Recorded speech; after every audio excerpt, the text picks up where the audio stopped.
Good evening, everyone, to the Finance Committee meeting for April 13, 2021.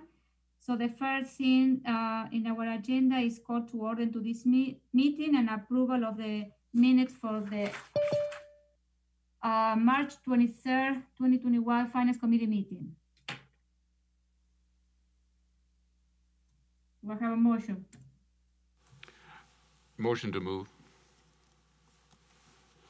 Any questions? No? Okay.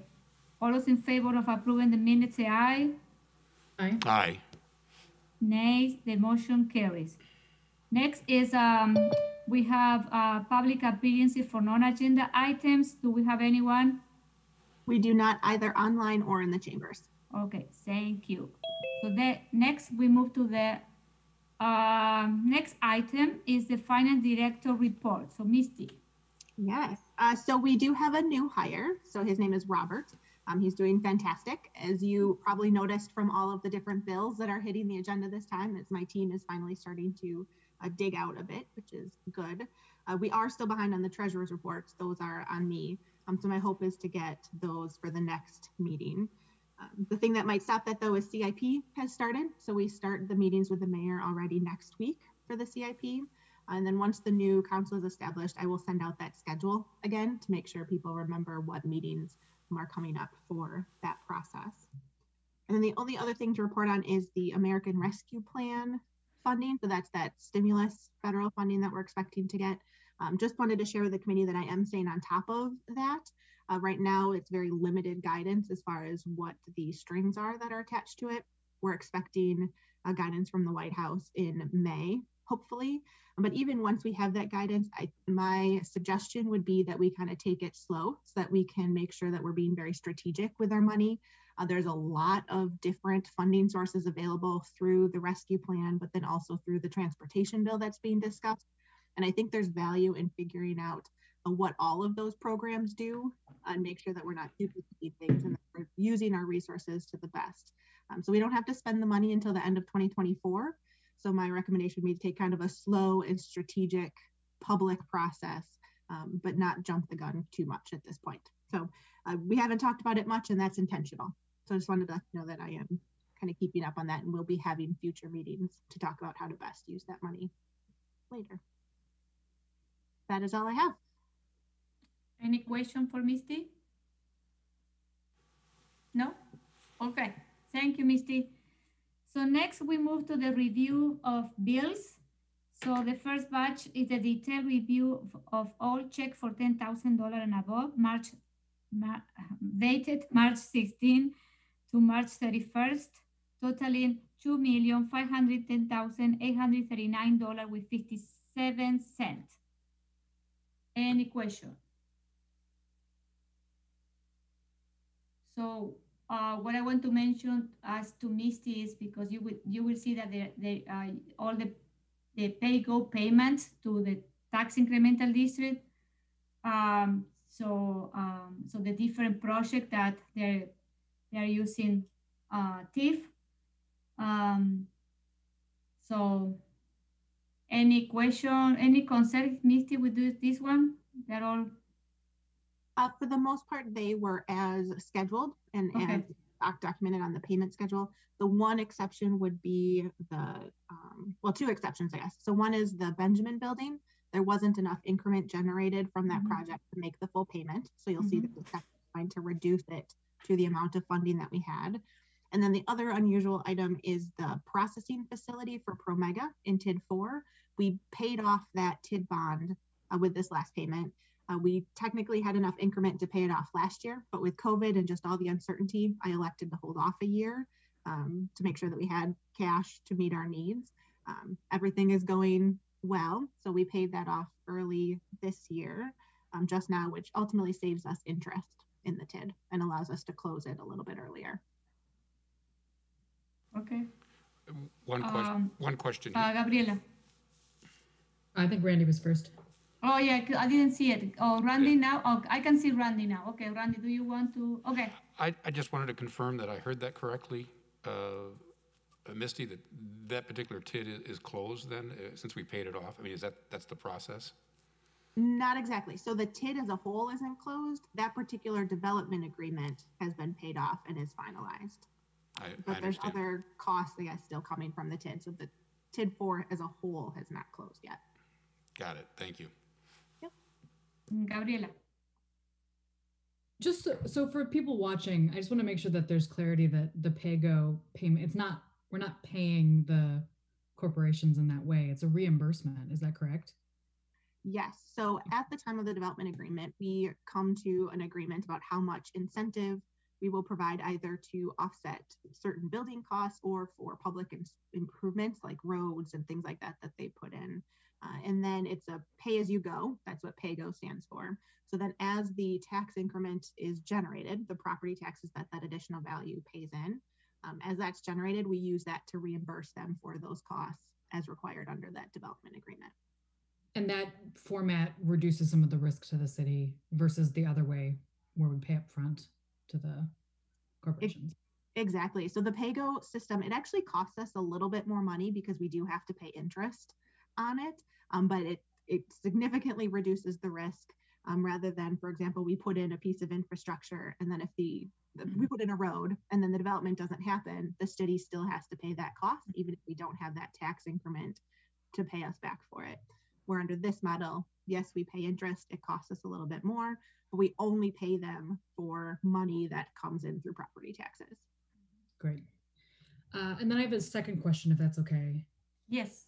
The on page 5 of the packet, which is page 1 of the 10,000 plus above bills, the payment to Sun Prairie for the MPSIS membership. I'm just curious about how that functions. So the MPSIS, that's that consortium of 5 municipalities that we share data reporting for public safety. So does Sun Prairie manage that and then we make the payment to them? Is that how that works? Exactly. So how the relationship works is Sun Prairie is basically the fiscal agent. So they're in charge of the books and the checks and all that. The city of Fitchburg is responsible for the employees. So the MPSIS employees are city of Fitchburg employees. We bill that cost back to MPSIS as the fiscal agent, and then they bill us for our share of the overall cost of MPSIS. Thank you. I have another question on page.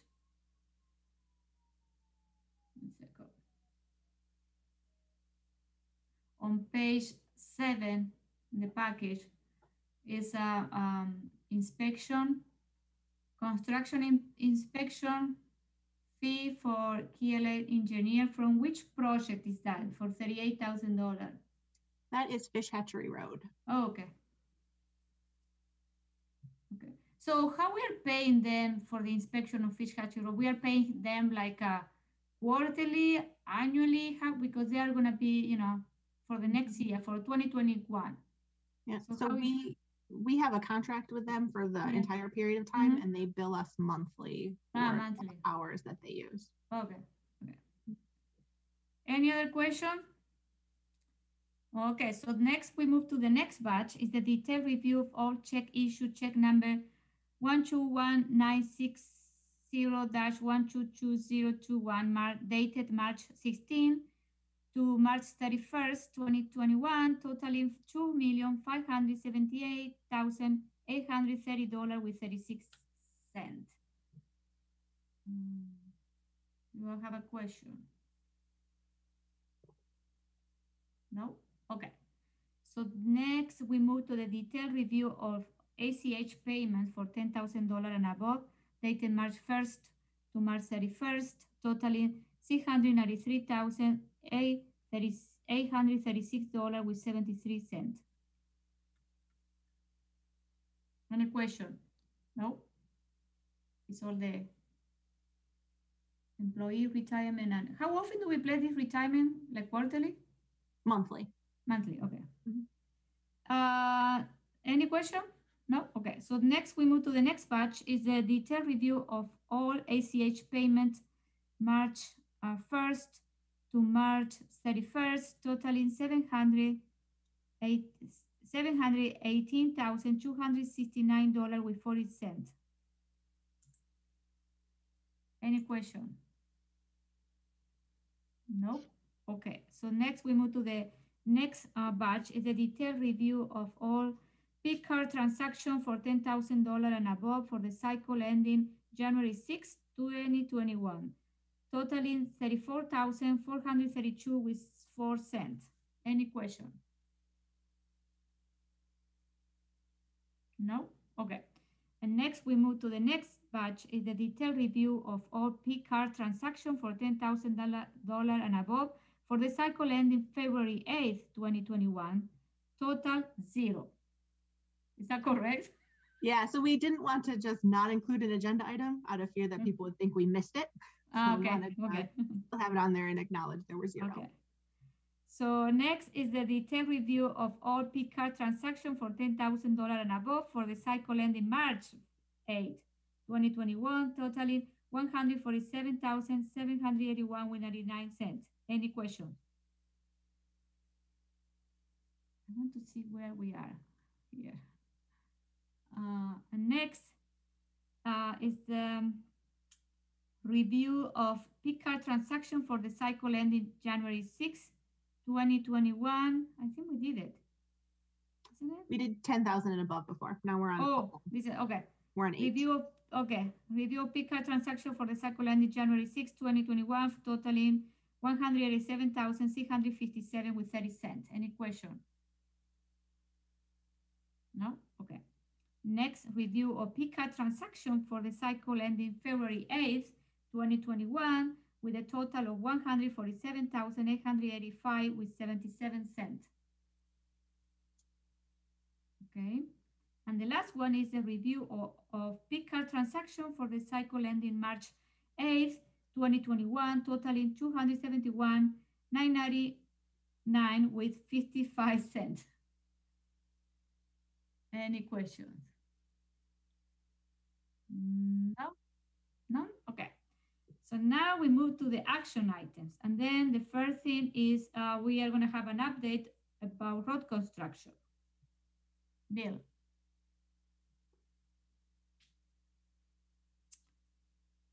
Good afternoon, evening. Yeah. Hello. Yeah, it's got yeah, just to give everybody an update on the road construction that we've got going on. Also, private construction that we're overseeing in some of the subdivisions. Fish Hatchery Road, as of this morning, they switched the traffic over to do the mainline construction. So if you drive through the intersection at McKee, you're going to flip over and you're going to be driving up the wrong way going up Fish Hatchery Road. One lane in each direction there. Everything's going pretty smooth up there. And they're going to be constructing the northbound lanes. So they started that this morning. They're breaking concrete. They're pulling it out. They're, grinding it up for reuse out on the project. And so that's going to be ongoing from in this configuration till the end of June, probably. And then they're going to flip everything over like they did last year and then do the opposite, coming back down toward McKee and finishing that up.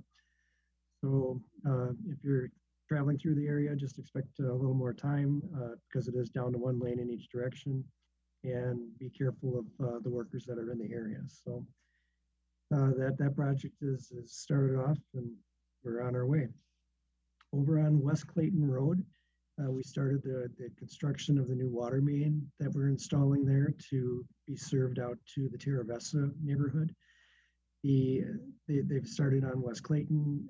They're going to be boring underneath Highway 14 with the water main, and then continuing down Highway MM to connect up to the plat line of Terra Vesta. So we'll be able to loop that water main through there and have good, redundant and reliable water system in place for that project. Our chip sealing and crack filling bids are out. I hope we've got the map on the website, but if not, I'll put it up there. It outlines the different areas that we've identified for crack filling. We're doing a few neighborhoods like Osmondson, Tree Line Drive, Burnwood, Marsh View Court, Oakleaf Circle. So it's all around the city that we've got some projects going on with the crack filling and chip sealing. That should be starting up hopefully the end of April, beginning of May. Resurfacing projects, we're looking at bidding that out as well in the near future. We're looking at South Cyan Road between Aurora and Tower Hill Drive, Irish Lane between East Cyan or Cyan to the railroad tracks. It's just a little section there. Wild Heather Drive Circle, the cul-de-sac, Curly Oaks Lane, Dragonwick Lane, Kitty Crest Drive, and the circle. The East Shiro Pathway between Research Park Drive and Fish Hatchery Road is going to get redone. The Dunmore Path and the Rimrock Base Basketball Court. So just kind of lumping all of those different asphalt projects together so that we get a good price on those. And we're going to be bidding that one out within the next couple of weeks. So we can get started on that the end of May, beginning of June. We've got a few projects still in design. The water main reconstruction between Aurora and Tower Hill Drive is ongoing, that we're hoping to get that out for bid in May for construction in early June. And that construction will take a couple of weeks to get done out there. And that's timed in with the resurfacing. So as soon as they get done putting the water main in, they'll come in behind that and put the resurfacing, the surface back on. Let's see what else we got. Subdivisions. Stoner Prairie has started up their construction. They're finishing up the roads, and those should be finished up within, they're talking June, I think, with that. So that project is ongoing. The Crescent Crossing at the intersection of Seminole Highway and Lacey Road is also started up, the second phase of that. AE Fields Phase 5 will be starting up in 2 weeks. So we'll be over there in that area doing the inspection there. Terra Vesta, the first edition, is going to get finished up with the road and the street lights. We ordered the street lights a few weeks ago with the contract that was approved by council. And I think the first set is going to be arriving in May, late May. So they'll be arriving in batches of 32 over the course of all summer into fall, so that we'll have those street lights going as we get them. So we'll be putting them up as we get them, and so the things will get started to light up out there. Lacey Road between Seminole Highway and Fitchburg Road, we've had a few meetings with the stakeholders, and there's another one that's coming up really soon, I think. I don't have the timeline on that one, but we have been meeting quite often with the stakeholders regarding the trees, saving trees, different widths of the roadway, and what we can do to make the best of every world that we can get through there. We did introduce a resolution to council proposing a cross section that we feel that the stakeholders and engineering administration would approve going forward. And that's going to go through TTC tomorrow, just as a discussion item. And then it will go to the Board of Public Works and the council for final approvals once everything gets wrapped up with that. Cyan Road, or I'm sorry, Seminole Highways also, we're meeting with stakeholders out there regarding the cross section. That's the one that's causing the most heartburn right now is between Nine Bark or Central Park Place and West Clayton Road, as to how we can, there's a lot of things going on there. How can we avoid the trees, avoid the historic property, put parking in, put bike lanes in, put sidewalk in, put trees in, and not take any right of way. So not everybody's going to be happy with something's going to have to get cut, reduced, reworked, something. But we're working with all of those constraints, as well as trying to accommodate a left turn out of Argus that's there. Currently, it's just a right in, right out at the intersection of Argus and Cyan. We'd like to accommodate more movements there, but we can't because of the hill that's there, the sight lines.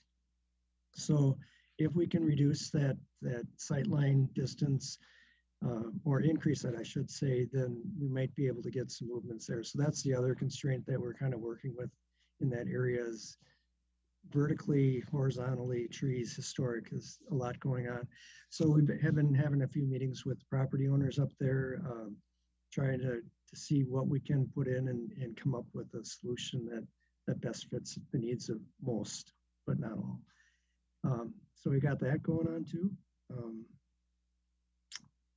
Yeah, it's been pretty busy. Okay, thank you. Bill, you mentioned that some of the information for the chip and sealing is in the website. Yeah, if it's not there, I'll get it up as soon as we're done with the meeting.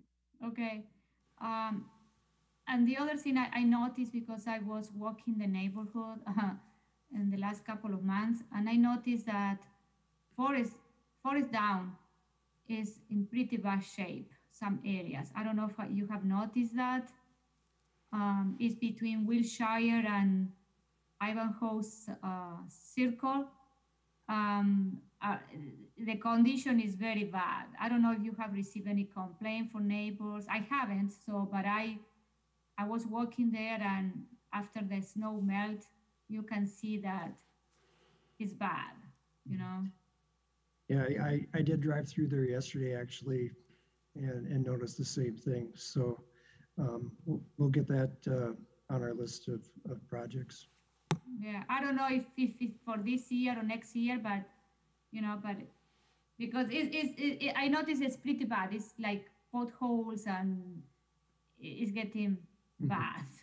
Right. Okay, any question for Bill? I have a couple. Okay. Just to circle back to the website, you will make a serious attempt, though, to update the website. The only reason I emphasize is because I've received a number of calls, emails, wishing that the website was more current. Fitchburg residents do rely on that website for, especially road construction projects. And then you had mentioned Seminole Highway. You did mention Seminole Highway, the intersection of Lacey and Seminole. That's under design as well? Yeah, we're pretty close to getting a contract for the scope of services to include that for the construction next year. Okay, very good. All right, thank you. Thank you, Bill. Okay. Gabriela, do you have any question? Okay. Okay, thank you, Bill. So next we move to the action items. And the first one is, I don't know, Misty, you want to explain okay. Yeah, absolutely. So you will see kind of two sets of resolutions that look like they're duplicates. So I just want to take a moment to explain why that is. So the first ones you're going to see are 63, 64, and 67. These were the ones that were referred out at the last council meeting. At that meeting, council elected to refer those also to RCC, expecting that they were going to have an April meeting, but it turns out they don't. Their meeting isn't until May. So because that referral happened, council can't act on those three until after RCC has at least 30 days to consider them. So the earliest those could get acted on would be the end of April. After RCC would be the first meeting in May. Considering that at least the first two are definitely time sensitive, and the third one, there's a benefit of doing it with the old council that approved the budget to kind of close that loop. The workaround, which is not a strategy we want to use often, but is a strategy we use to try to get these still to move through, is you'll see later on in the agenda, you have direct referrals of those same three items that are going through the exact same process, just skipping RCC.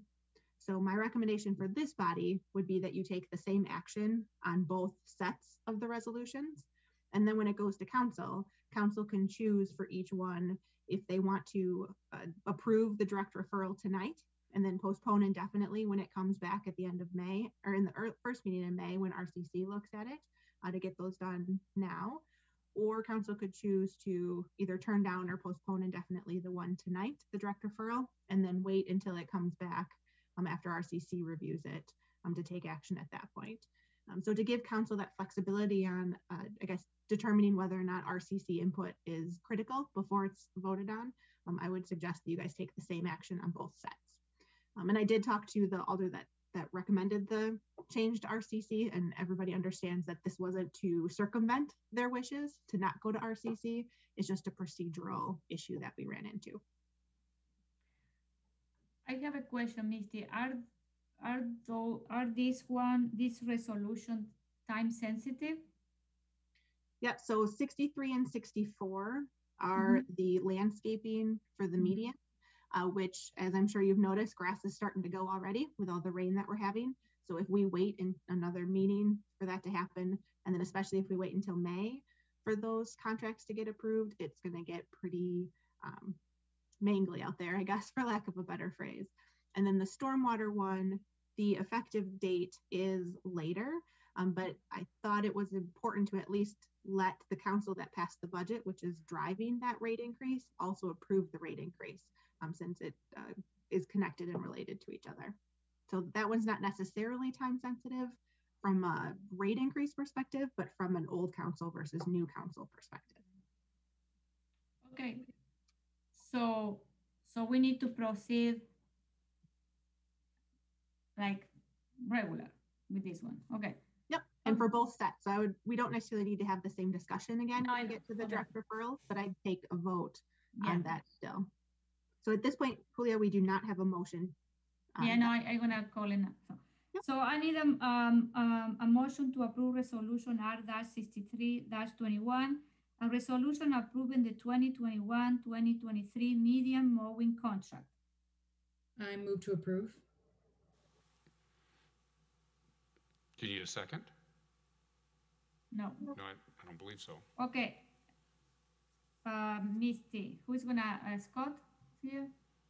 So Scott is here, but I can start it off and he can jump in. So included in the packet is the pre-approval. So you can see that we went out to bids for this one. We did get 2 bids back, and we're recommending the low bid.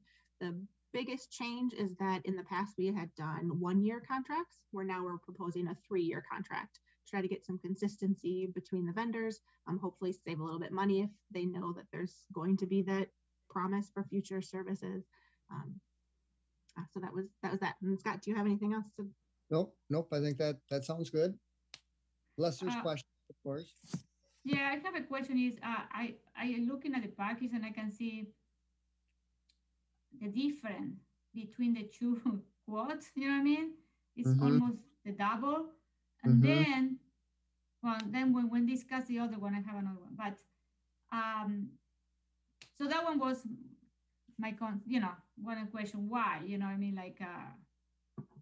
Well, and to be honest with you, Julia, we've really struggled to get bids for both of these contracts. So that too is another reason to try and to do it for 3 years, so we're locked in. So we were actually thankful that we did get the second bid, and I think certainly the mowing person has been the contractor who has done it for the last couple 2-3 years, and we're satisfied with his work. But again, I think that might be somewhat of an indication of what the cost of this work could potentially be. So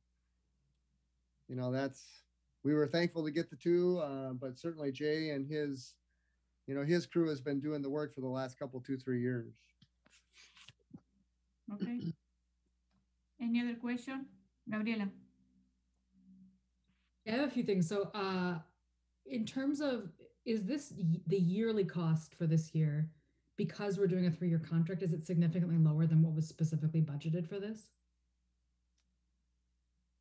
I would say that the annual budget seems to be in line with previous years. So the price that we did receive is pretty consistent with the price that we've received last year and the year before.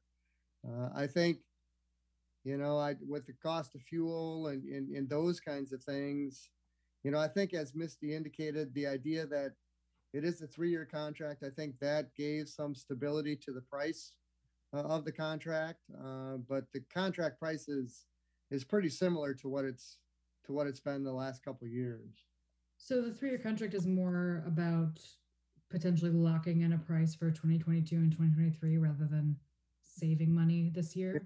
It is, Gabriella, but also the struggle that we've received in getting bids. That's, and it is quite a, because Jordan, it is kind of a moving target out there with the medians, and Bill kind of indicated all the work that's going on with fish hatcheries, so he has to redo the maps and all those kinds of things. What he did do with both of these contracts is we do have it's a specific location and a price, but we also included a square footage price with the anticipation that we're going to have potentially additional areas that they will be maintaining. So we've got that price locked in also. And I have the budget. Oh, sorry. Let me answer the budget question quick. So there was $70,000 budgeted between the two contracts. And so this first one is 32 and the second one's 38. So it looks like we're basically right on target with budget. Nice. Seeing that. Well, that's good to hear, because that's, it's going to be consistent. Certainly we did put a contingency account in there, just from the idea that there may be some additional areas that need to be maintained, added. And like I say, the price per square foot, was a publicly bid portion. So we've got the best price that we could for that. If there's additional grass to be mowed, if you would.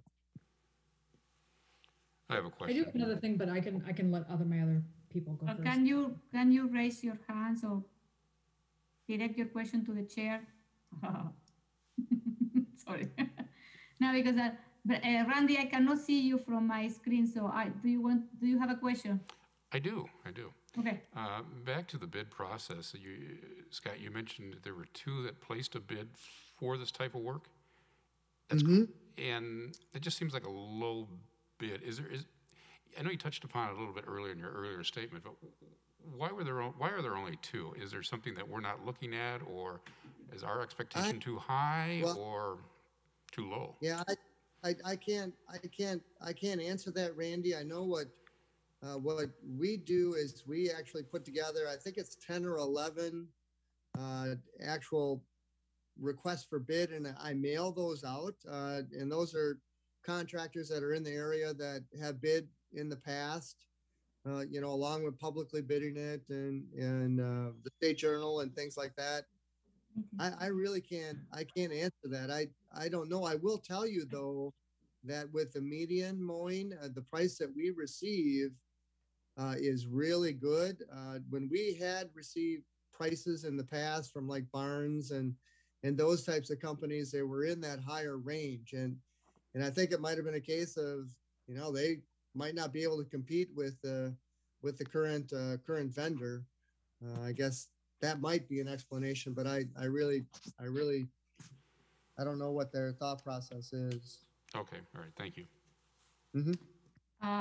Gabriela, do you have another question? Okay. Yeah, I just wanted to, it's more of a comment, but I'm nervous about a 3-year contract simply because, the reason why I referred this to RCC was because I was hoping to open a broader conversation about potentially looking at replacing some of this grass in the median with natives or other low profile plants that don't need regular mowing, potentially to, save mowing money, but also to foster environments for pollinators and increase infiltration, even though that's not as big of a consideration because these are very small sections. But anyway, with the 3-year contract, we don't have that ability to redirect any of those funds to other, potentially replanting these with something else than just traditional grass, which is why I'm hesitant about this, but I do understand. And that's why I was asking the question about the value of, are we truly getting a discount with the 3-year contract, or it's just locking us in for future years?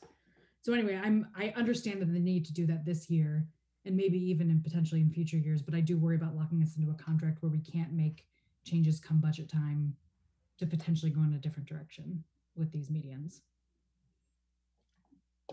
And I don't know if Scott has any comment on that. Well, I guess just one thought.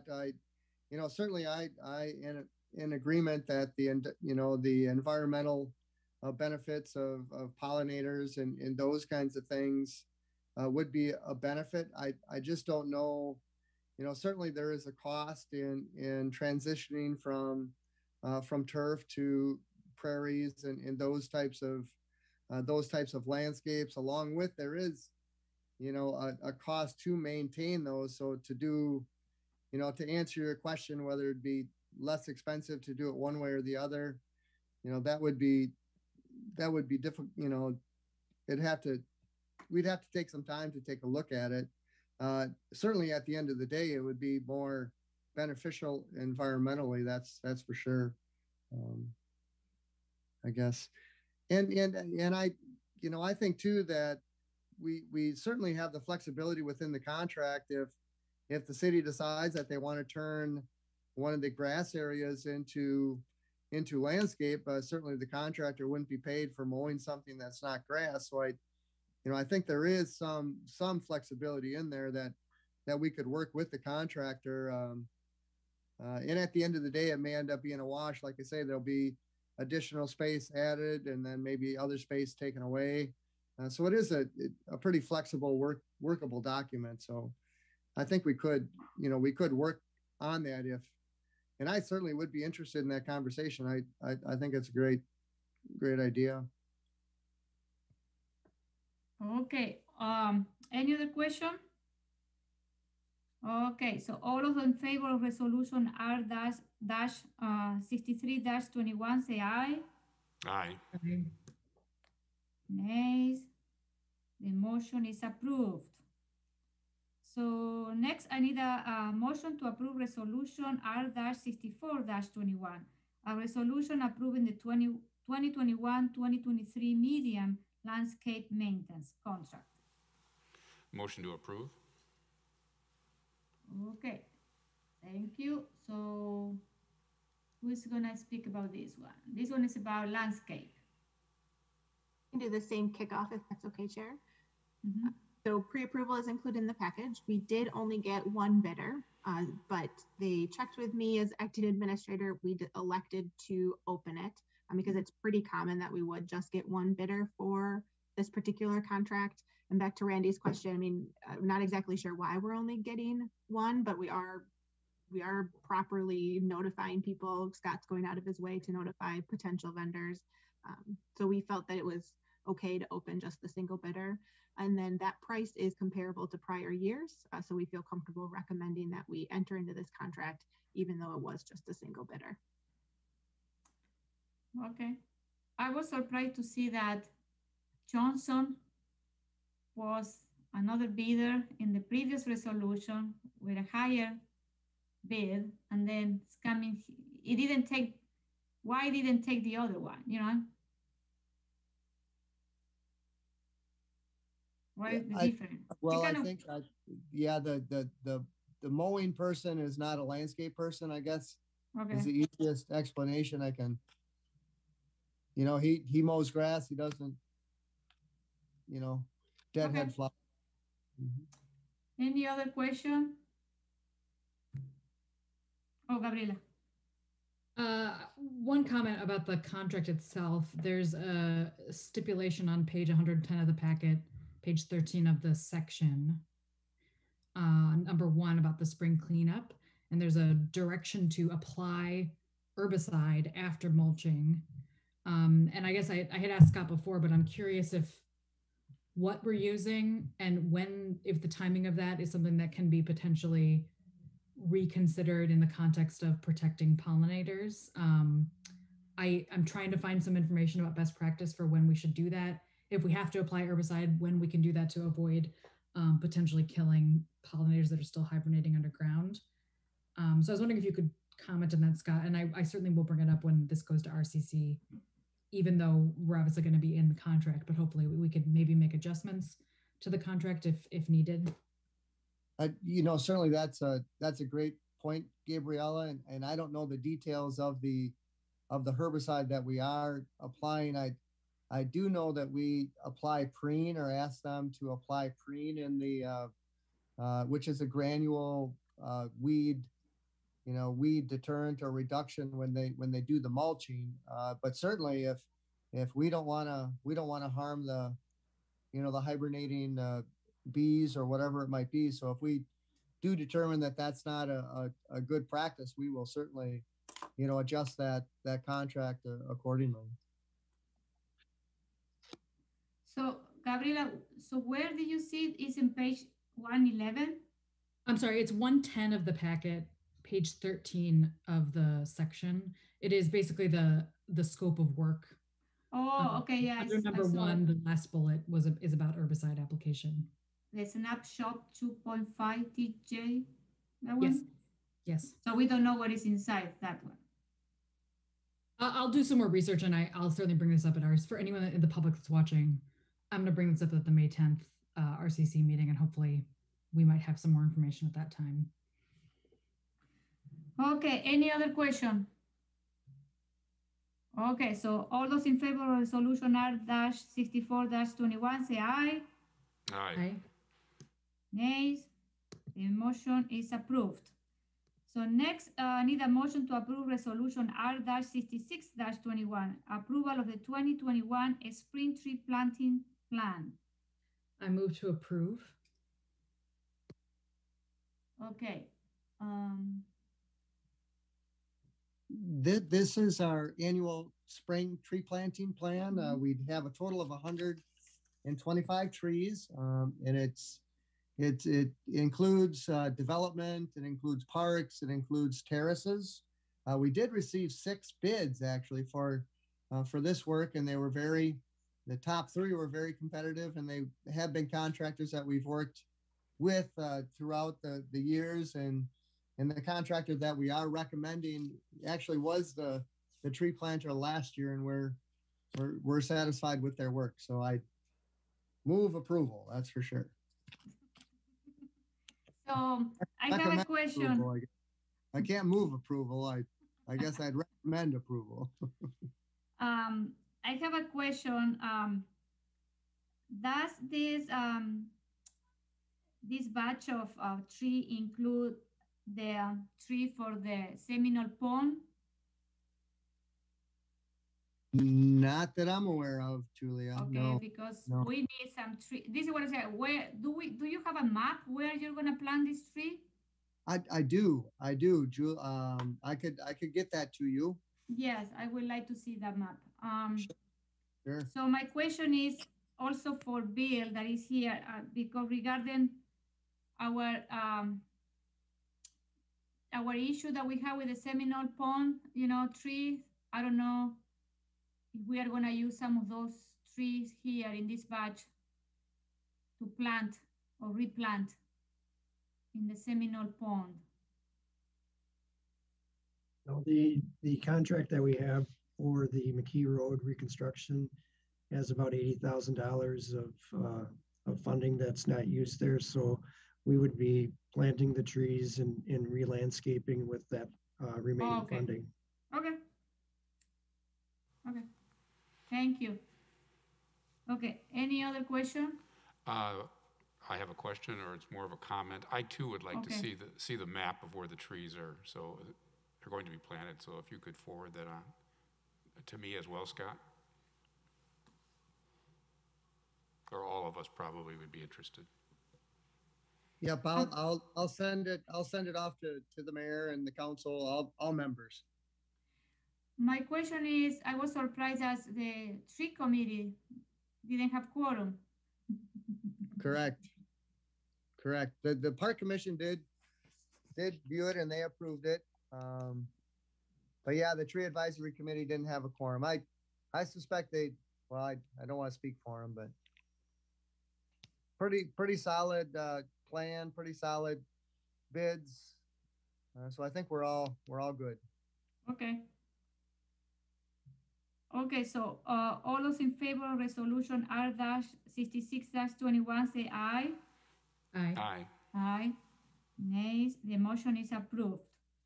So next, I need a motion to approve resolution R-67-21, authorize an increase in stormwater rates. Motion to approve. Okay. Misty? Yeah. So this Bien. is, as I mentioned before, kind of closing the loop on the budget. So what we did is, I would call it a simplified approach. We took the actual adopted budget for 2021 for the stormwater utility.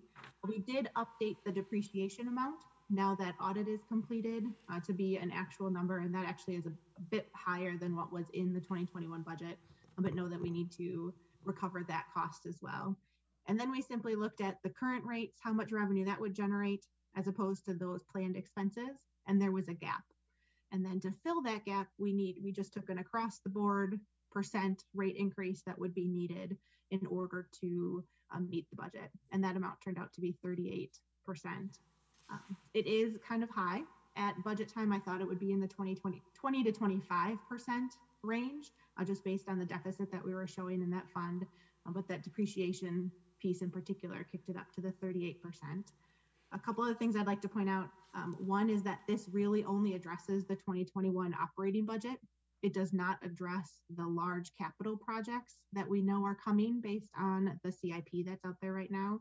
So council during this next CIP will need to either prioritize projects and spread them out a little bit over the next 10 years, or else we will see another rate increase, pretty significant rate increase in order to pay for those large capital projects.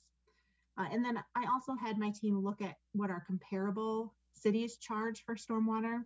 And the numbers I'm going to say are based on an average urban residential home, because most of the other communities don't have separate rates for rural, so that it's hard to compare those. So looking at just the urban residential average home, here in Fitchburg right now, we are at about $75 per year, and that's paid quarterly. With this rate increase, we would go up to $103.28 per year. So it's about a $30 increase.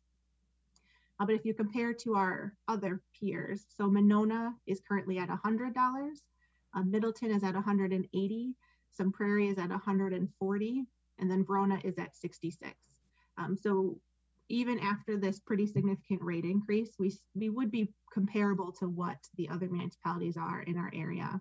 And I think that's reflective of the pretty significant stormwater issues that Dane County has been seeing, especially recently with the flooding.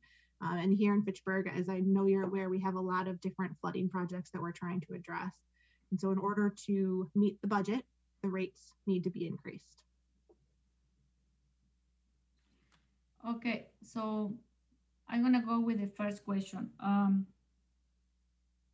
So my comment is,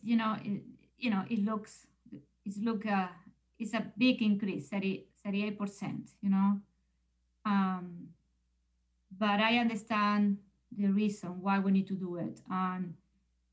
And this is something that we need to continue have this discussion, because this is the beginning. Climate change is going to affect our infrastructure, and we need to prepare and have a resilient plan for future to accommodate all these new expenses that are going to come. And as a city that we're growing, we are incorporating more neighborhoods with more ponds to maintain. Dredging the ponds can be very expensive. So, so my question is, first of all, I have a couple. How we're gonna do this outreach to tell the people that this is coming? Because 38%, even though it's gonna be $30 more a year for a residential house to pay in a stormwater, around $7 per quarter. The 38% is a big number. That one is one. Second is, what are those projects that we need to do this year? I am curious to know what are those projects that we need to cover this year. And the third, I want to know is the study for the Maquis neighborhood, the south of Maquis, Sherrod Drive. The flooding study is going to be included in this this year. So this is for now.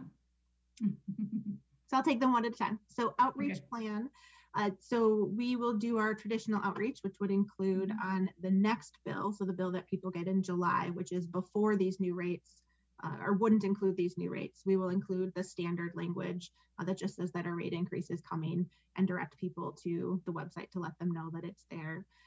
I realize a lot of people don't read their bill though, so that's probably not the best way to get the information out, but that is the easiest that we know will get to everybody. And then even the people that have automatic bills or online bills, there's a dialog box that pops up that they have to acknowledge before they can move on. So at least get people to know that there's a rate increase coming. From a more global perspective, I think our best resource is the Fitchburg Star. The residents are more likely to read the Fitchburg Star than they are pretty much anything that I put out. So I would suspect that the Star will have an article about this increase if it's approved tonight to talk about it. And then from a commercial perspective, the chamber is having a meeting at the end of April, which we will have a slide in there as well. I want to talk a bit about timing though. So part of my concern about outreach is that if we do a lot of outreach now, the actual increases aren't effective until 7/1 or 1/1, depending on if it's a quarterly or an annual customer. So even those customers that it's effective 7/1, they won't get the bill that reflects it until September. So I think we need to do some outreach now so people know the decision was made. But like the advertisement that the city will put on the Fitchburg Star's page that the city pays for will be closer to that September time when the bills actually come out. So I don't want people to think that there's a big increase that's happening now and then another one when they see their bills actually come through. I want to make sure there's a connection between the outreach and the actual time that they see that increase as well. So that's the plan. Again, I realize there's flaws in it. We do struggle with getting information out to the citizens that is read and digested and acknowledged. So if you guys have suggestions too on how we can better get that information out, open to that. Rely on you guys too to help us with that messaging. Oh, the project. Yep, other questions. Projects. So as I mentioned in my earlier comments, this is really only addressing the operating budget for 2021. It's not addressing those capital projects. So yes, there's some pretty big capital projects coming that we do need to keep in mind. I know you've had some meetings recently about Lake Barney and Goose Lake and all of those other projects that are there. Those are still kind of in the hopper, but that's not what this increase addresses. This increases that operating budget. So some of the items, if you look at the executive summary for the stormwater budget, you know, that bottom bullet point list of the executive summary, it talks about the significant changes from last year to this year. So it's things like vegetation management. There was an additional person, 2/3 of which is paid for by the stormwater fund to help maintain the facilities. There's an additional street sweeper that's being purchased, which has additional fuel and maintenance and that type of a thing that's associated with it as well. Because we're not replacing one, we are getting an additional street sweeper. Again, in order to meet the needs of our growing system. And then the East Sharrow project, actually the other project that's in there is there's an amount of funding that's for addressing unidentified, relatively small stormwater flooding issues. So things that pop up that have a relatively inexpensive price tag that we can address, or a study in order to determine what costs are. That East Sharrow project would fall within that category. So there is a proposal out there. If the rates are approved tonight, that project is intended to move forward to council for consideration to get that study done. So the first step is getting the rates approved so that there's the money to pay for it. And then the actual study will come to council for authorization as the purchase. Other questions? Gabriela. I have two things. First one, so during the sub-zero kettle study that Claudia presented at Committee of the Whole, she talked about the potential of particular regions having like surplus stormwater utility rates if they have a particularly challenging stormwater issue, like in that case, needing a constant pump to get rid of the water.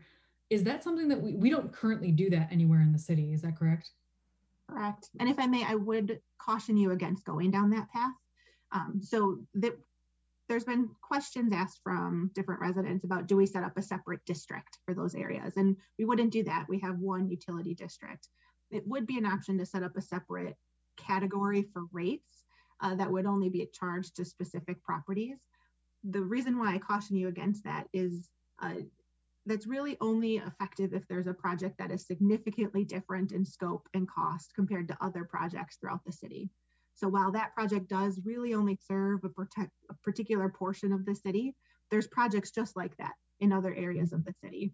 And so for my team to have to administer a multitude of different rates could get messy, but it also would create a lot of opportunity for error. So if properties are getting charged the wrong rates and that type of thing. So if there was a significantly different project that was outrageous compared to costs, it would completely not be fair to spread across the entire utility. I think that could be something we could talk about. But for these other projects that, yes, are unique to the area, but aren't unique necessarily in overall scope, I think that would be more challenging than what the benefit would be. That makes sense. I do have a second question, but I can let you all. Yeah, Randy has a question. No, go ahead, Gabriella, please. Okay. Thank you. I guess the second thing is, when we do communicate on the bill, I wonder if we can also mention that there is a stormwater utility credit, process. For those of you that are watching, you can actually get a credit if you have a rain barrel, if you have a rain garden, pervious pavement, or if you're a creek supporter, which has its own set of criteria. This is all listed on the stormwater section of the website, and you can save amounts of money per quarter in perpetuity. So if you are kind of a person that really manages their own stormwater, you can get a credit. And that's something that, could we include that on a future bill when we're explaining the increase? I'll have to talk to my team, but that's a great idea. Great, thanks. Randy? Back to the outreach. I think after last year's assessments, the outreach is critical, considering the significant increase. I guess mine really isn't a question, it's just a statement. I can't emphasize it enough to get the word out of what we're up against, not only this time around, but in the future. That's all. Okay, so my other question is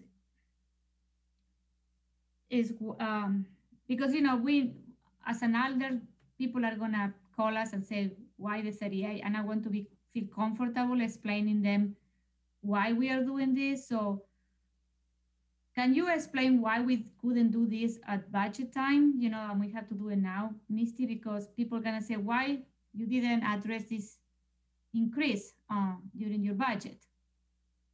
Yeah, so we acknowledged during budget time that rates would have to go up, but we didn't calculate what that difference would be. A couple of different reasons. One is there was a rate change that was just effective last year, and we weren't sure, because of the various calculations involved, we weren't sure what the impact on the revenue of that rate change was going to be until those annual bills went out. So those annual bills went out in December. It was December or January, of course, don't remember now. So that was when we really got a better handle on what our revenue expectation would be based on the current rates. The other piece of it is that depreciation item I mentioned. So depreciation is calculated during audit time, which is end of February, early March. So that's kind of right about now.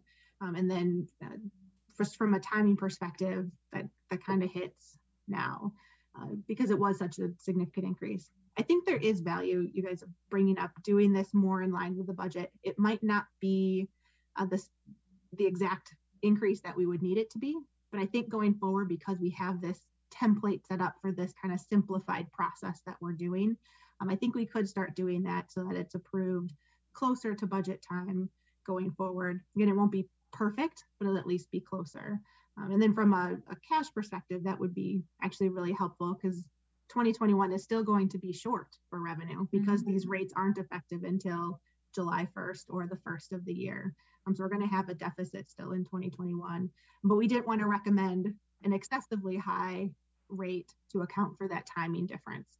So we're expecting that our cash reserves can weather that storm for us. I have another.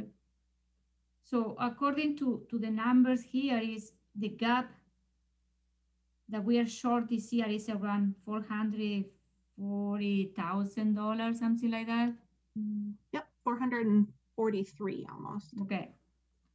So, but this is also this is what we need to understand. This is for operating budget. We are not even touching the capital project. Okay. So the other thing that we need to think about is that maybe for 2022,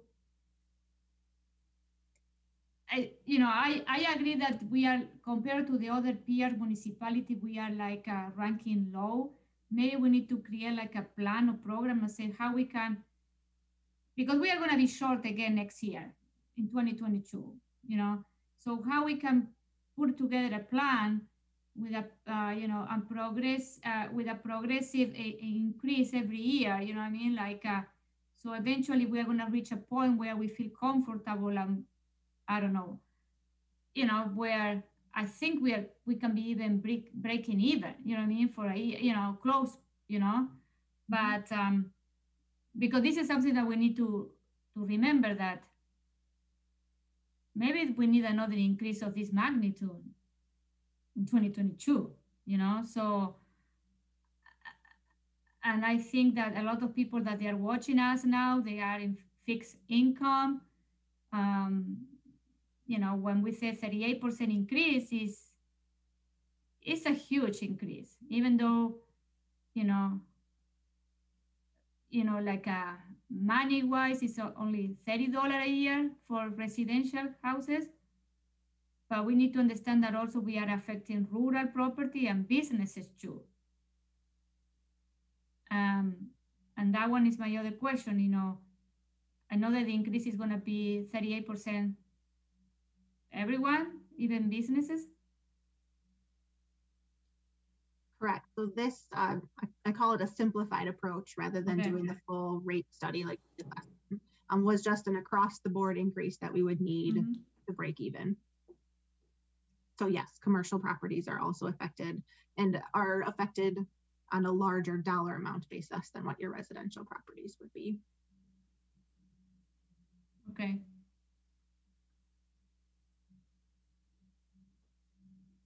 Any other question? I do have one. Okay. Another question. Go ahead. Is, granted that this rate increases for this year, will that continue on into subsequent years?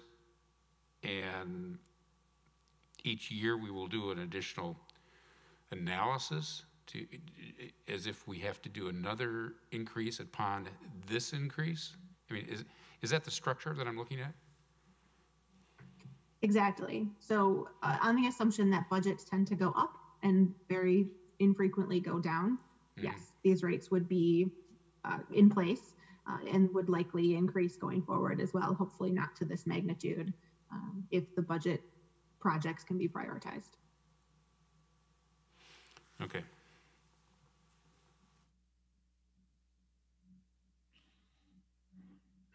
Any other question?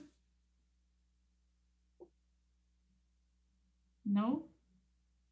Okay. All those in favor of resolution R-67-21 say aye. Aye. Aye. Nays? The motion is approved. Thank you. So next, I need a motion to approve resolution R-69-21, a resolution to approve 2021 funding awards for the Healthy Neighborhoods Grant Program. This is a direct referral. I move to approve. Okay, so we have White Thompson from the Planning Department. Hello? Oh, Finance. Hi. Would you like me to provide a brief overview? Yes, please. Okay. Yeah, so again, this is an annual approval by the council of our grant program. I think what I'm probably gonna do just quickly is share my screen just to throw some numbers at you.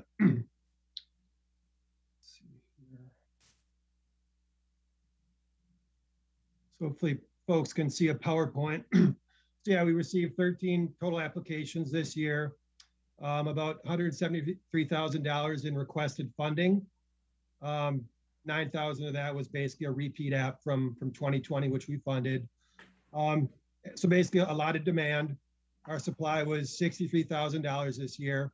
So with that in mind, we did make a recommendation of 7 applications for funding. And just to remind people of the process for recommendations and approvals. So basically what I do is I open up the application cycle, I close it, I review the applications, I make recommendations to our H&I grant committee.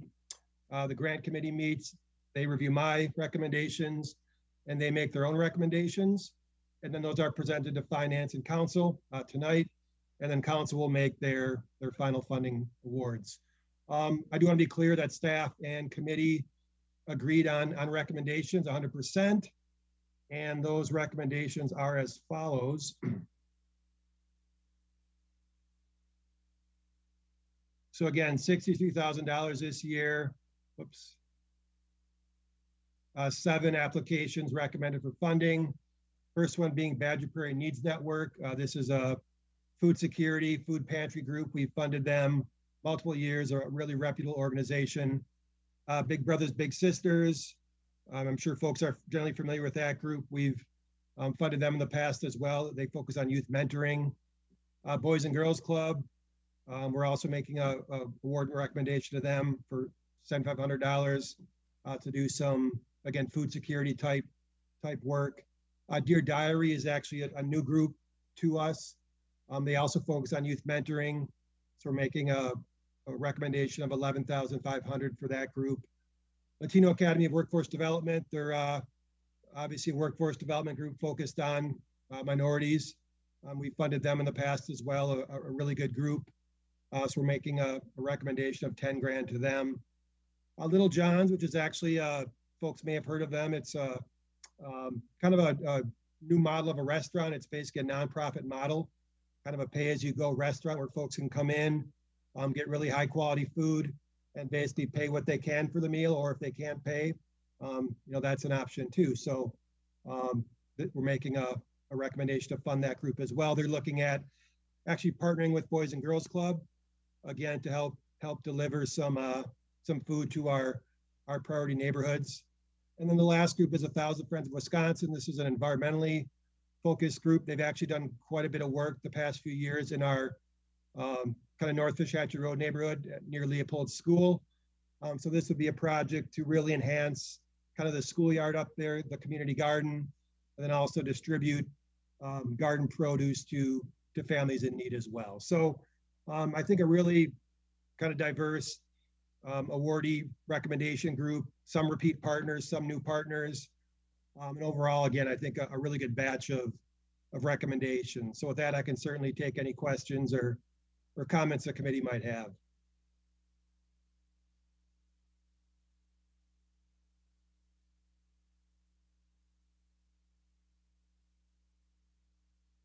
Gabriela. I want to say this looks great. Thanks for all your work. I actually am pleased with seeing the larger blocks of money. I think it sounds like those organizations that we do choose can do a little bit more. I think the limit last year was around 5,000. So I think these larger grants are going to be more impactful. Yeah, actually it was 10,000. We bumped it up to 15. Okay. We did make 2 awards. We didn't make any max awards because the applicant pool was of such high quality. So we wanted to spread the funds around. But we did make 2 awards above our previous limit of 10 grand, 11.5 to 2 youth mentoring groups. So, yep. Any other question? I have one. It's really just a statement. I want to thank you, Wade, as well. You did a fabulous job outstanding job on the work this past year, and I'm sure for the year going forward. Thank you.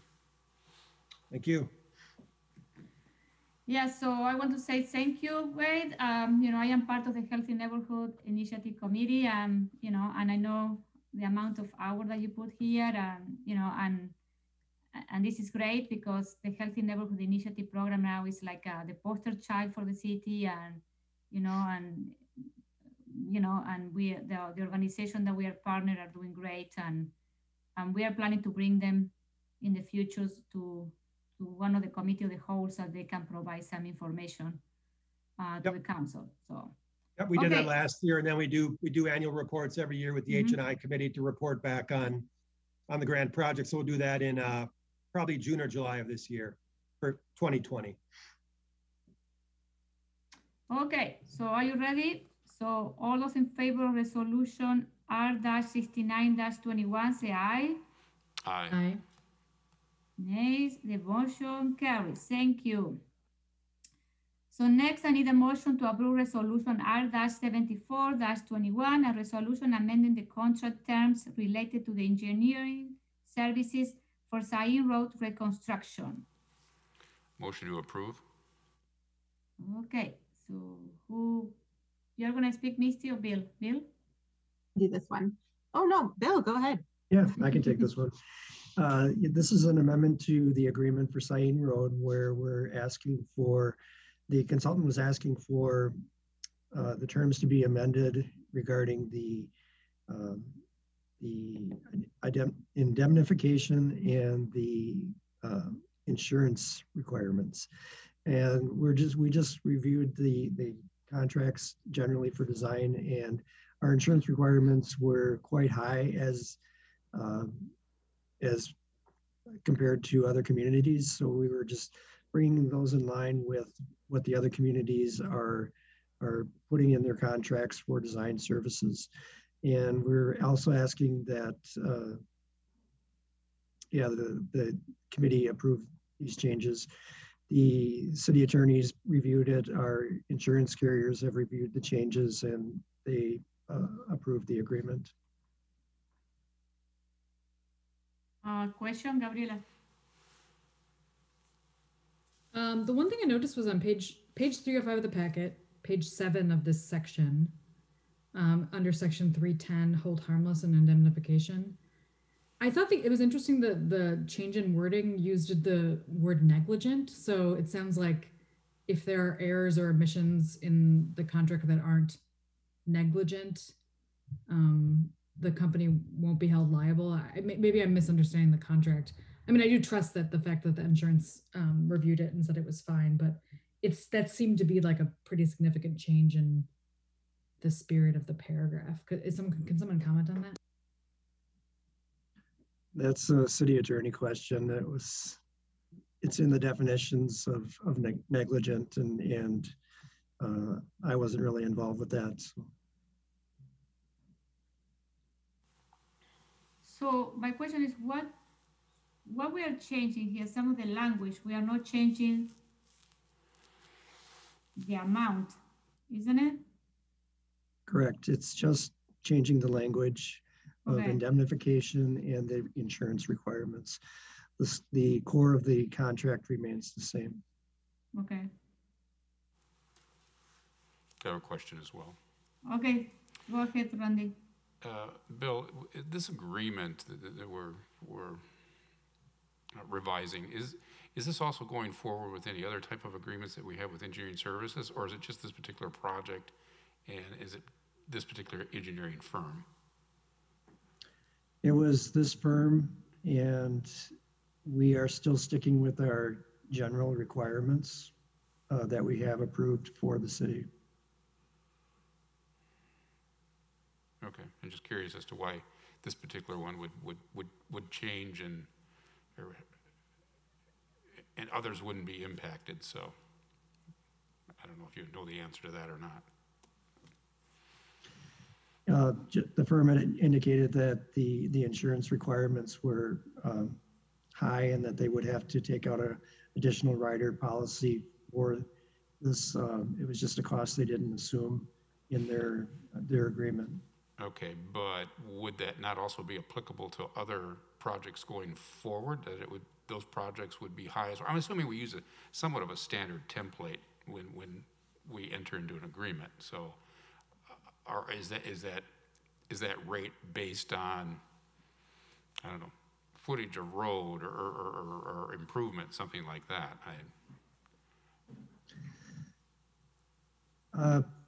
Yeah, basically it was the level of risk, or it was related to the construction of the project and the risk that was assumed for those. For instance, like an environmental there would be, you know, a higher insurance risk for environmental type of hazardous materials. So yeah, railroads require a high amount of insurance for construction. The general engineering services agreement, the amounts are in there are high based upon construction, but not so much for the design. Okay, so I'm assuming that's something that we initially set. I mean, based on whatever parameters you have as a, you know, with engineering, public works. Correct. Yes. Okay. All right, and then they came back and just felt that they were too high. Okay, I understand. Any other question? Okay, all those in favor of resolution R-74-21, say aye. Aye. Aye. Aye. Nays? The motion carry. Next, I need a motion to approve resolution R-75-21, a resolution to declare community park designation for North Fish Hatchery Road Hub project. I move to approve. Okay, so who is gonna be, Wade, are you gonna do, or Misty, who is gonna start with this? I can, or Misty, if you would like to. I'm cool with you taking it. You wrote most of it. Well, And again, and Scott's here as well, obviously to help Yeah. out. And I guess, you know, from a staff's perspective, my goal is just to really outline what the intent of the hub planning process has been, and I think will continue to be. So certainly, you know, when we started the hub process a few years ago, I was really about creating a kind of a community and neighborhood gathering space in our North Fish Hatchery neighborhood, one of our priority neighborhoods under our Healthy Neighborhoods Initiative. So obviously, you know, we put a lot of time and effort into fleshing that concept out. You know, multiple years. We do have what I'll call a final design concept in place. The council saw that, I believe last fall as you guys were preparing your CIP and your operating budget. And again, I think at those meetings, we did try to relay the intent of the concept design and the hub being a facility to attract not just the neighborhood, but the broader community. And I think that idea of attracting the broader community is reflected in the various amenities at the hub, features that we think, again, will attract and serve the neighborhood, but will also attract and serve the broader community. So at some point, the hub will need to be designated a certain kind of park, as we do with all our park properties. Basically, there's neighborhood parks, there's area parks, and there's community parks.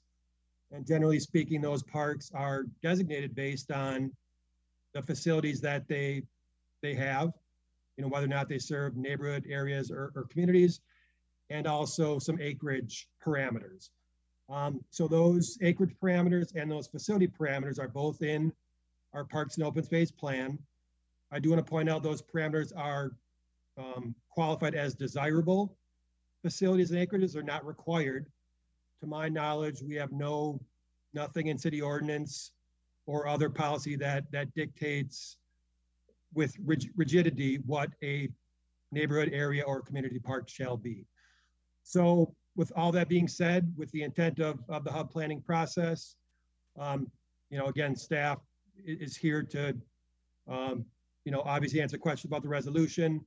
The resolution was prepared by Alder Radefrada and Maldonado, and certainly I think reflects the planning intent of the hub process up to this point. So with that, yeah, I can certainly answer any questions or take any comments the committee might have.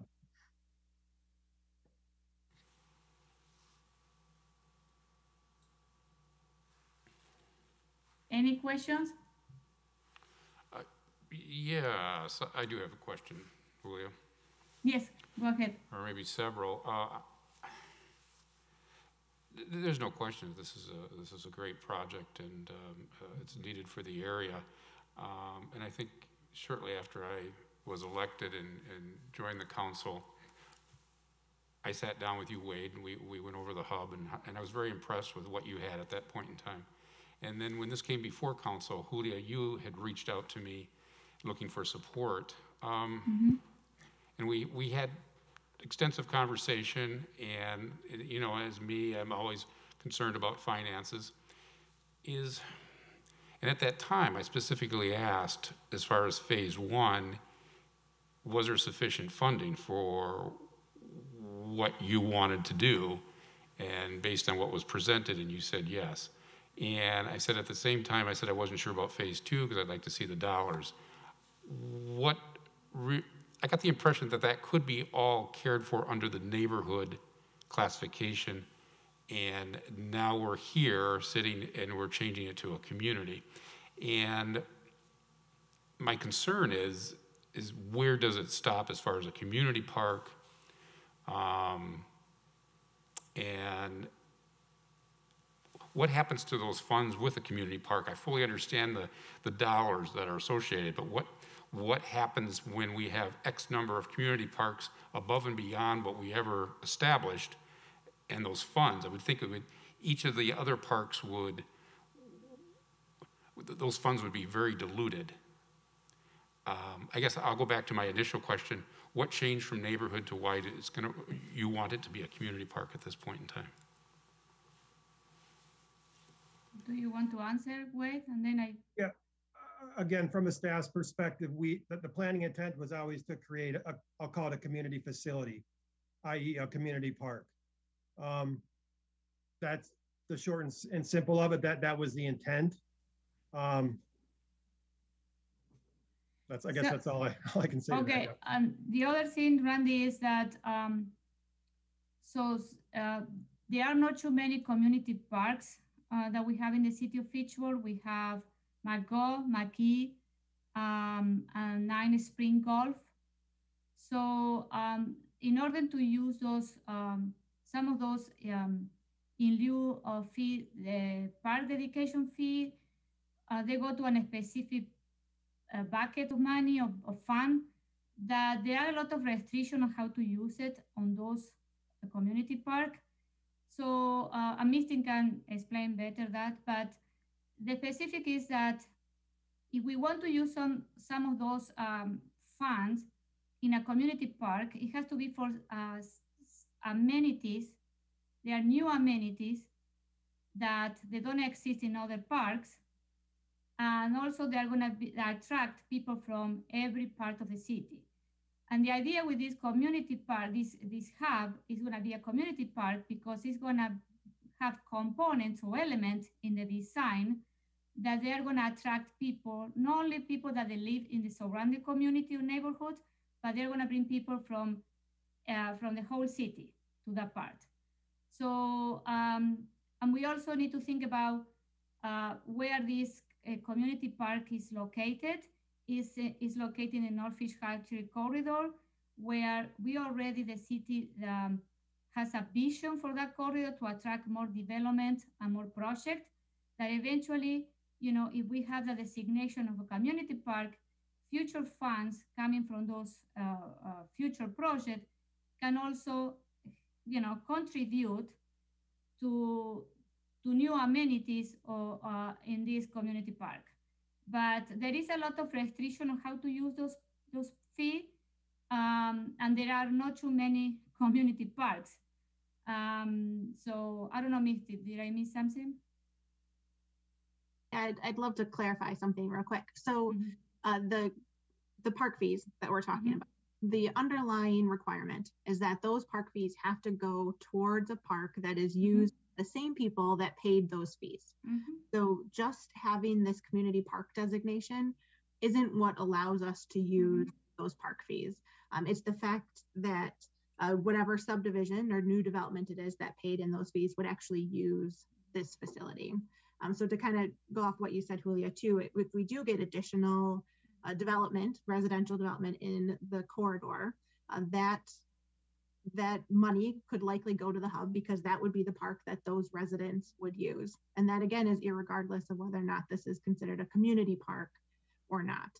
We've just used that word community park to indicate that it draws from the entire community, which then would benefit all of the development across the city that paid in those fees. So just want to make that distinction between those, and then that it really comes down to what the park is, not whether or not it's classified as a community park. But also, Misty, there are some, I understand that there are some, the improvement fees that they go directly to the neighborhood parks that the subdivision bring, but then there are some additional funds that go to this other fund that can only be used for community parks. Is that correct? Not exactly. So I think you're thinking of the fees in lieu of parkland. That one, yeah, the fee in lieu, yes. Yep. And so that can go again to any park, as long as it's a park that would be used by the development that paid the fee. So fees in lieu in an area from a different part of the city, as long as it's for the park that those residents would use, it would be fine. It doesn't have to be a community park. Yes.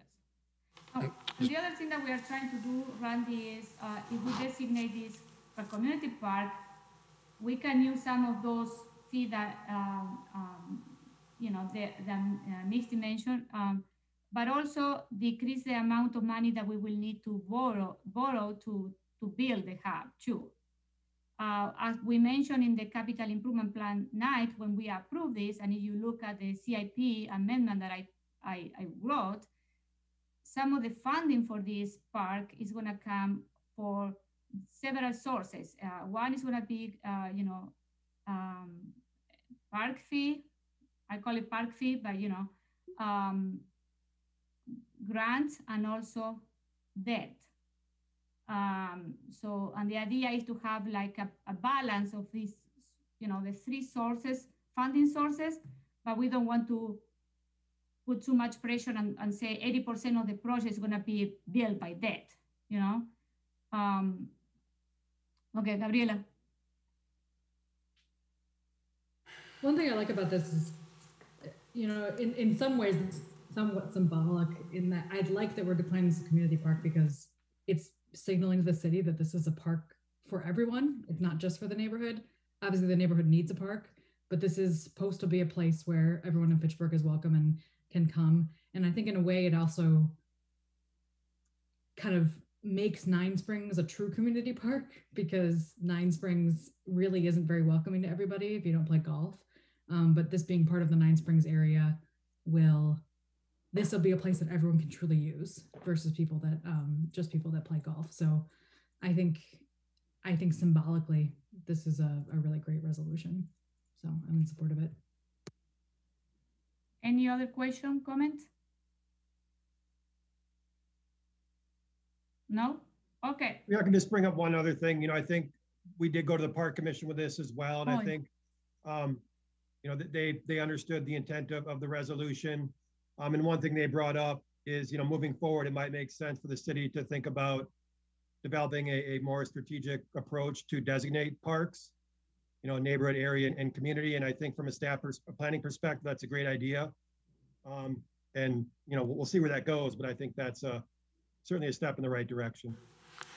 I would have to agree with you, Wade. I had the opportunity to watch that particular committee meeting, and I think all three of us were on that committee meeting watching, and you raised a very good point that maybe some further clarification in the design or the definition of what community park or other parks are, maybe we need to refine those a little bit better.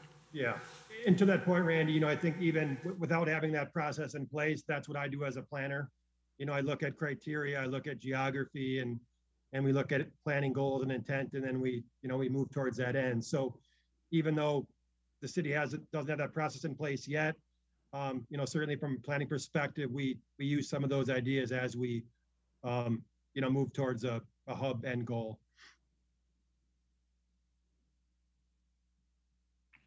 Gabriela. And just as a side note, so the Parks Commission, just for people that are watching, the Park Commission is doing a refresh of the Parks and Open Spaces plan right now. So this is also a good, that particular designation or defining neighborhood park versus community park is that going to be part of that update of the plan, Wade? Actually, it was identified as an action item in the previous plan in 2016. We just haven't been able, with staff capacity, we haven't been able to check off every action item in the plan, but it was in that version, and I imagine it will carry forward into the next version and be a priority, you know, in the next year plus. Yep. Great.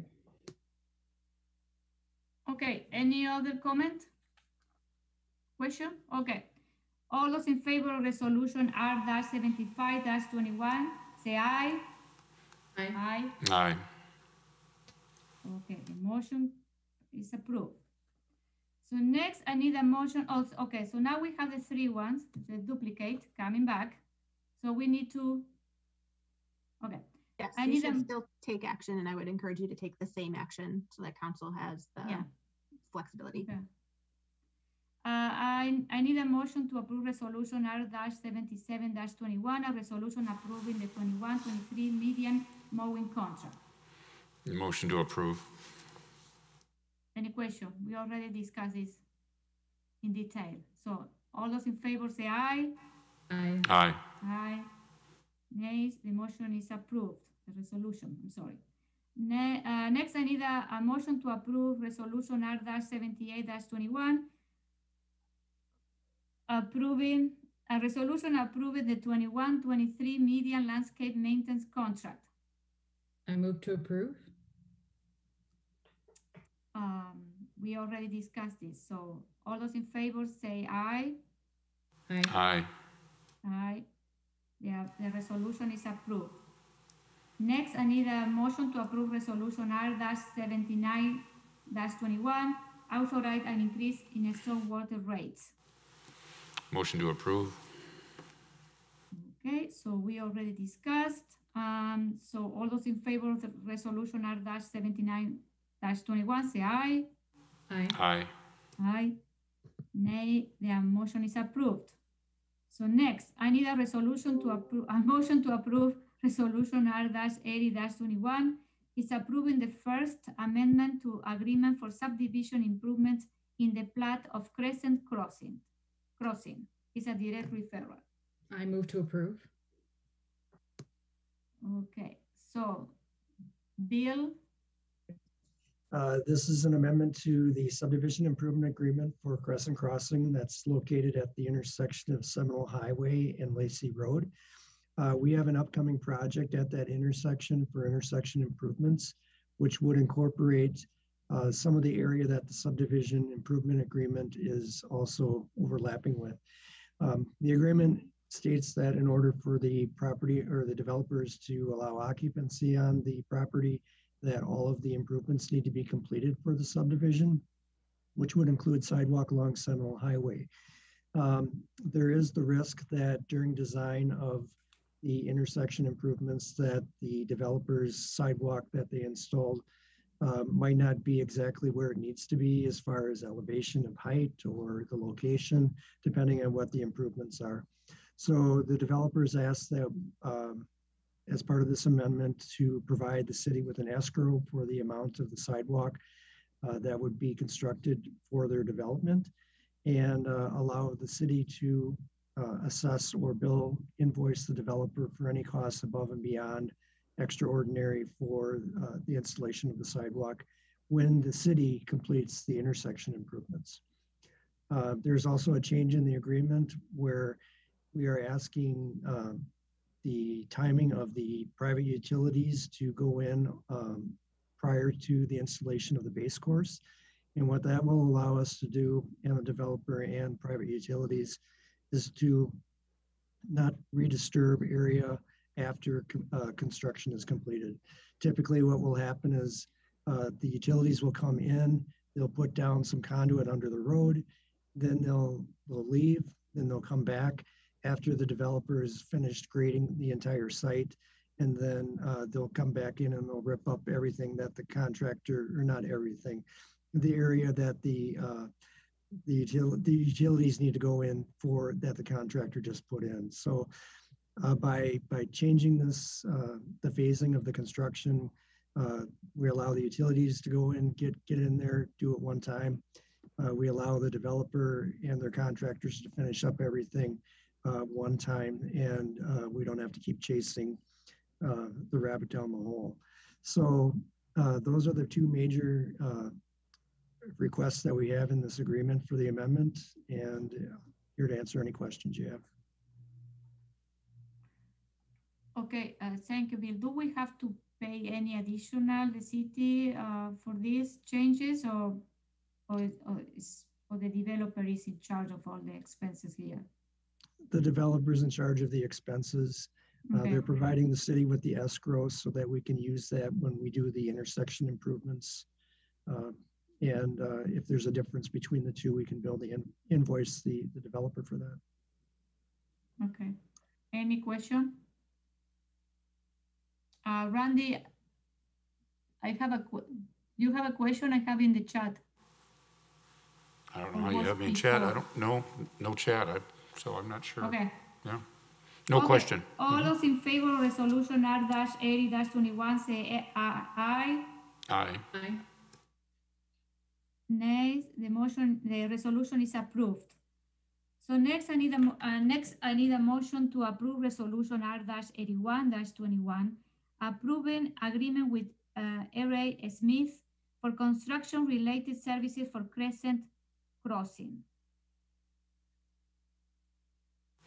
Motion to approve. Okay, Bill. Yeah, this is a construction inspection agreement with R.A. Smith to complete the construction inspection for the subdivision. It's direct referred because of the timing of the improvements that are being completed. They wanted to get started right away, so we're asking for approval tonight for that contract. So practically what they are going to be doing, they are going to be doing inspection or work? They will be doing the construction inspection, okay. Overseeing the inspection. The invoices are billed directly back to the developer for the cost of that. There's no cost to the city. Oh, okay. So the $34,000, there is in the resolution, there is an amount for the fee that they should not exceed $34,710. So that one is going to be paid by the developer? Yes. Okay. Okay. Any questions? No? Okay. All those in favor of resolution R-81-21 say aye. Aye. Aye. Aye. The resolution is approved. So next, I need a motion to approve resolution R-82-21 is approving amendment number 1 to agreement with R.A. Smith for construction-related services for Stormwater Prairie. I move to approve. So this one is 82. Okay. Bill. Similar to the previous resolution, we're asking for approval for the construction services. The construction services will be billed back to the developer. There's no cost to the city on this one. And we have a current agreement. We're just extending it through the completion of the subdivision. So the amendment also increased the amount by $29,000. Correct. The original agreement that we had was for the installation of the utilities, and now we're contracting for the completion of the project, which would be the grading, curb and gutter, asphalt surface, sidewalk, etc. Okay. Any question? No? All those in favor of resolution R-82-21 say aye. Aye. Aye. Aye. The resolution is approved. Next, I need a motion to approve resolution R-87-21 is amending the 2021 general fund budget, redirecting Fitchburg fund donation and funding to the teen center study. This is a direct referral. Motion to approve. Okay, so this one is, I don't know why I want to talk. This one is a resolution that I am bringing forward with Alder Maldonado.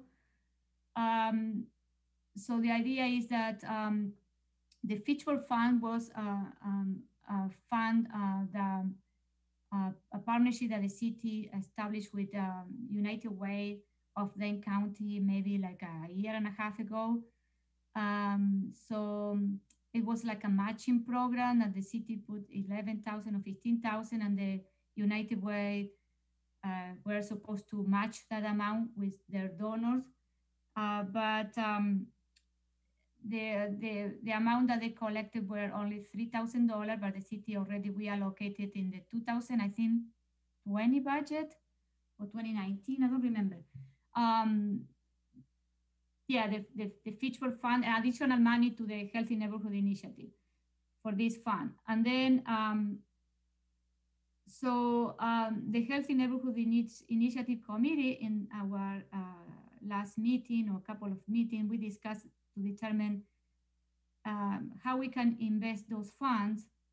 And since the Teen Center is part of the, it's a youth program, and United Way, when they allocated, or they fundraised for this money, and the purpose was to use these funds in youth program. So we asked them if they were okay if we can use those funds for the study of the Teen Center, and they say yes. They align with the neighborhood area. They align with the program, youth program. The Healthy Neighborhood Initiative Committee approved that it will be a good use of these funds to allocate them in the Teen Center study. So I don't know, Wade, if you want to comment anymore about our discussion in our group? Yeah, no, that was a good summary. Just one clarification. It was never a match program. It was United Way. Yeah. Okay. They hoped they could raise, they hoped they could match ours, but they never, promised that. And obviously it was a pilot and they weren't able to raise, near the match, but we certainly made a good effort. We learned a lot. And as you mentioned, we did check in with them. They're A-okay with us redirecting the funds. They think it still meets the intent of their fundraising campaign. I did touch base with the two donors. They are both okay with redirecting the funds. So again, we have all our boxes checked. So yep. So, and the other thing that I want to mention is in the 2021 budget, we include $40,000 for the Teen Center study. $25,000 will be paid with property tax, and $50,000 will pay by donation. What we are trying to do is to the $15,000 paid by donation. We want to use this $14,000 that they're left in that fund to cover for that. So there's going to be a gap of $900. I have a question. Oh, okay. Go ahead. Whenever you, okay. Yeah, I remember last fall when we went through that process, and it was $15,000 was, well, $25,000 for taxpayer money, and then the remaining I thought it was going to come from a nonprofit. Donation. Pardon? I thought it was going to come from a nonprofit. If you use the $3,000, which is United Way, that's a nonprofit, but the $11,000, that technically is taxpayer money as well, correct? Yes. Mm-hmm. Okay, so you are applying it towards the $15,000 that was supposed to be nonprofit. Yes, if you read the part, I think I read it. Put the budget amendment, the language, she indicated there that the $11,000 were taxpayer money that we allocated in 2019, 2020 budget. I don't remember. What was that? Yeah. To create this pilot program with United Way. And it was approved by council. So what we're trying to do is let's move this $14,000 that is in that fund to, to complement the $15,000 for the donations. There's going to be a gap that I don't know. I think there is a friends of the Teen Center group that they are planning to do fundraising. They know that they need to collect the rest in order for the RSP, something like that, Wade? Yeah, isn't it? In order to start with the process with the RSP, we need to have the 40,000. Yeah, I think that the idea would be, if we do, obviously, if we're going to do the study, we would put out a request for proposal, per our standard city processes to identify to get bids and then identify a desired consultant to lead the study. And I think from my perspective, before we put that RFP out, it makes sense to know how much money we can pay a consultant. So obviously you guys put the $25,000 aside, in the budget. And then if this passes tonight or passes as modified or doesn't pass, I will know how much money, we have to spend on a consultant, and then I can proceed with getting that RFP out. Question? Yes, go ahead. Yeah, I mean, I heard what you said, Julia. I'm just doing the math, and if I remember correctly, last fall, though, the $15,000 was supposed to come from nonprofit dollars.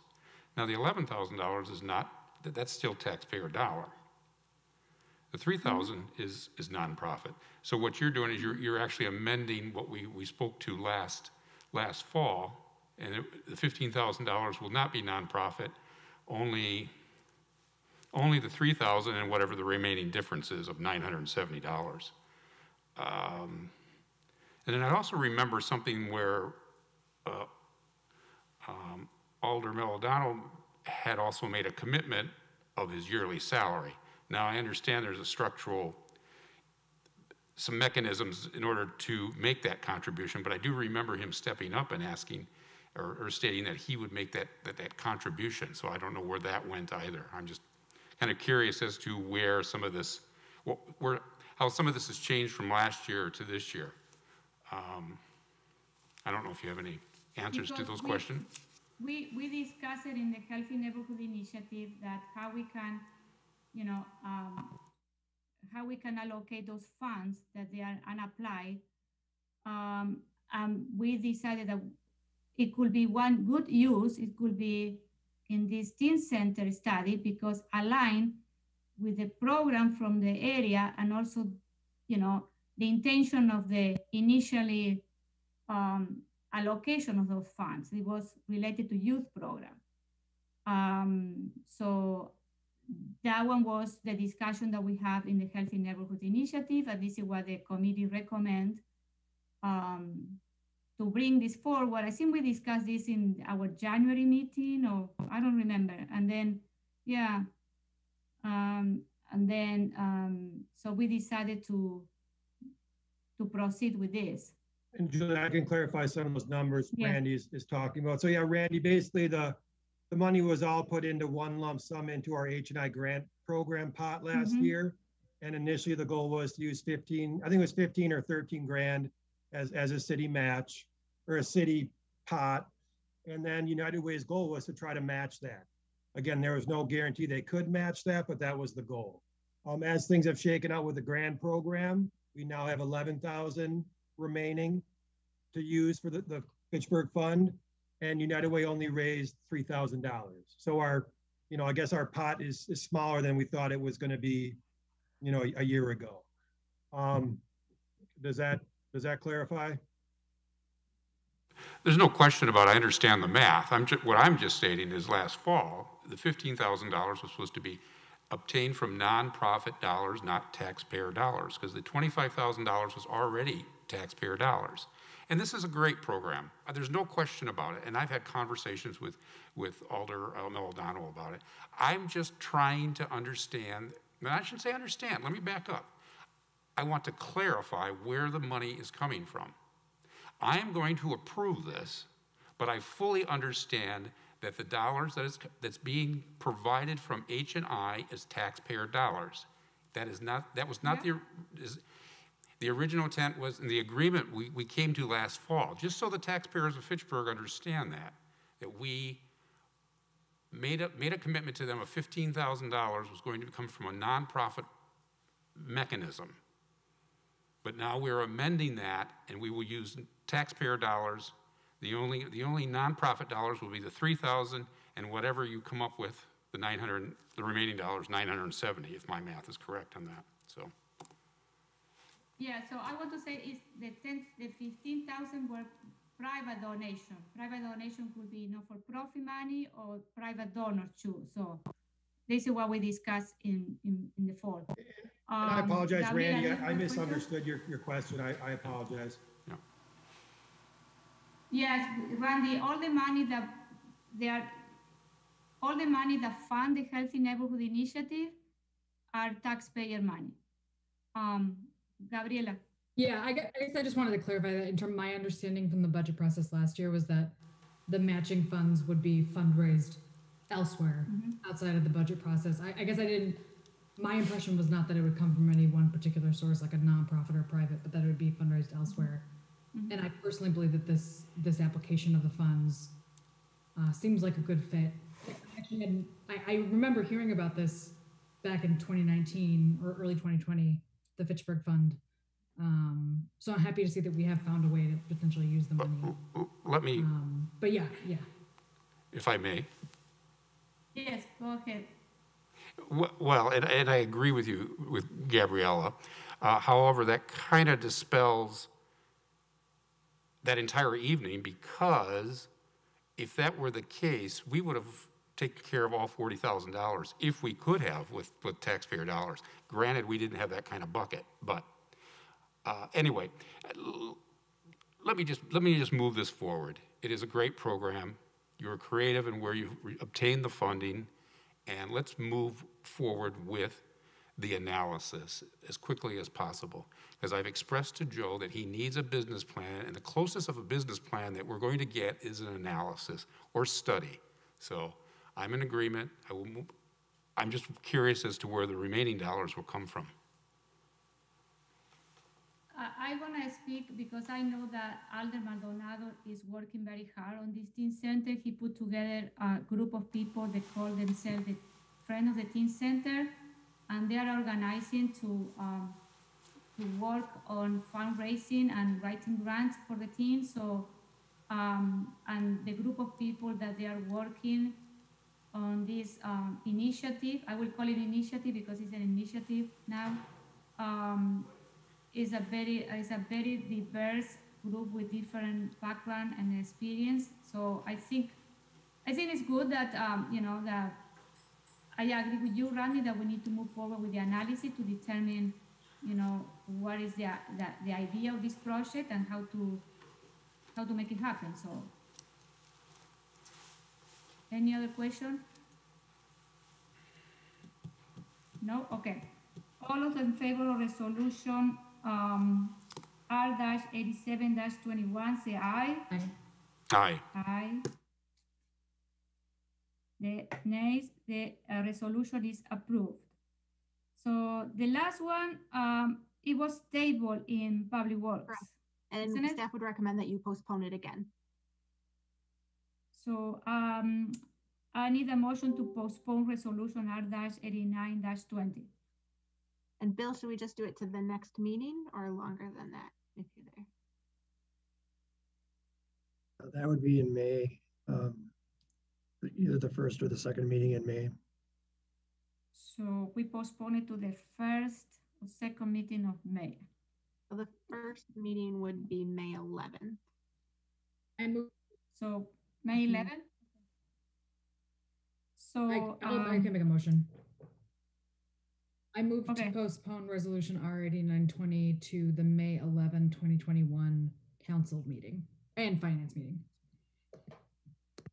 Okay, a second. We don't need a second. All those in favor of postponing, say aye. Aye. Aye. Aye. The motion is postponed. So next in our agenda is announcement. Our next meeting will be April 27, 2021. I will thank everyone, Bill, Wade, and Scott, and Misty. So next, I need a motion to adjourn. So moved.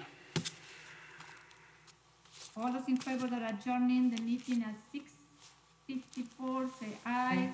Aye. Aye. The meeting is adjourned. Thank you and see you at 7:30.